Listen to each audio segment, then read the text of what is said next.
صحابہ کا جو اللہ کے راستے میں نکلنے کے جو جذبات تھے اس کو بیان کیا جا رہا ہے. یعنی صحابہ معذور ہونے کے بعد میں بھی اللہ کے راستے میں ہماتن نکلنے کے لیے کیا ہے فکر مند رہا کرتے تھے. معذور ہیں لیکن پھر بھی کیا ہے اللہ کے راستے میں رکوع کا نام نہیں لے رہے. ایک صحابی عمر بن جمح رضی اللہ عنہ ان کے بارے میں بیان کیا گیا ہے کہ ان کے 4 بیٹے تھے، 4 جوان ان کے بیٹے تھے جو اللہ کے نبی کی خدمت میں ہمیشہ حاضر رہا کرتے تھے.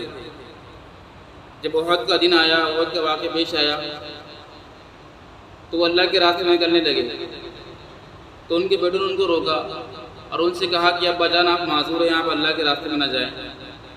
تو انہوں نے اس کی شکایت اللہ کے نبی سے کی اور کہا اللہ کے نبی میرے بیٹے مجھے اللہ کے راستے میں جانے سے کیا روکتے ہیں، منع کرتے ہیں، اور میں چاہتا ہوں کہ میں شہید ہو جاؤں اور اپنے لنگڑے پیر سے کیا جنت میں چلوں پھروں.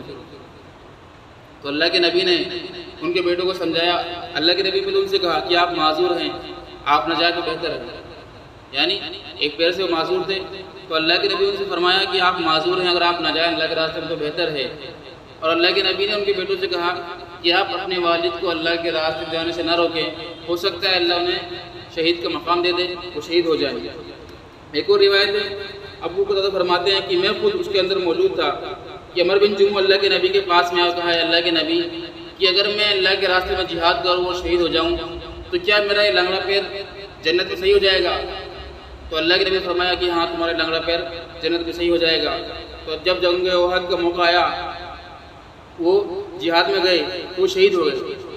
جب وہ شہید ہو گئے تو اللہ کے نبی ان کے پاس میں سے گزرے تو اللہ کے نبی نے فرمایا کہ میں دیکھ رہا ہوں کہ عمر بن جمح جنت میں داخل ہو چکے ہیں اور ان کا لنگڑا پیر کیا ہے وہ صحیح ہو چکا ہے. آپ سب سے بھی درخواست ہے کہ آپ سب بھی اللہ کے راستے میں نکلیں. بنو سلمہ کے بزرگ فرماتے ہیں کہ عمر بن جمح ایک معذور شخص تھے. ان کے 4 شیر جیسے بیٹے تھے جو اللہ کی نبی کی خدمت میں ہمیشہ حاضر رہا کرتے تھے. جب احد کا دن آیا تو انہوں نے اس میں جانے کا ارادہ کیا. ان کے بیٹوں نے ان سے کہا کہ آپ معذور ہیں. وہ اللہ کے نبی کے پاس میں آئے اور عرض کیا کہ اللہ کے نبی میرے بیٹے مجھے اللہ کے راستے جانے سے روکتے ہیں. اللہ کے نبی نے فرمایا کہ آپ معذور ہیں، آپ نہ جائیں. انہوں نے کہا خدا کی قسم میں تو یہ چاہتا ہوں بلکہ میں لنگڑے پیر سے جنت میں چلوں اور پھروں. اللہ کے نبی نے ان سے کہا آپ معذور ہیں، آپ پر جہاد فرض نہیں ہے. اور اللہ کے نبی نے ان کے بیٹے سے فرمایا کہ تم اپنے والد کو منع نہ کرو، ہو سکتا ہے اللہ انہیں شہادت کا مقام دے دے. اور وہ اللہ کے راستے میں نکلے اور شہید ہو گئے. ایک روایت میں ابو قتادہ فرماتے ہیں کہ میں نے دیکھا، ایک روایت میں ابو قتادہ فرماتا ہے کہ میں خود اس کے اندر حاضر تھا کہ عمر بن جمح اللہ کے نبی کے پاس میں آئے اور فرمایا اے رسول اللہ میں چاہتا ہوں اگر میں اللہ کے راستے میں جہاد کروں اور یہاں تک کہ شہید ہو جاؤں کیا یہ میرا لنگڑا پیر اللہ کے راستے میں جنت میں صحیح ہو جائے گا؟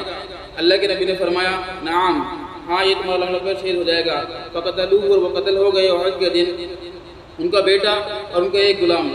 اللہ کے نبی ان کے پاس میں سے گزرے اور فرمایا کہ میں دیکھ رہا ہوں کہ عمر بن جمح ان کا لنگڑا پیر جنت میں صحیح ہو چکا ہے.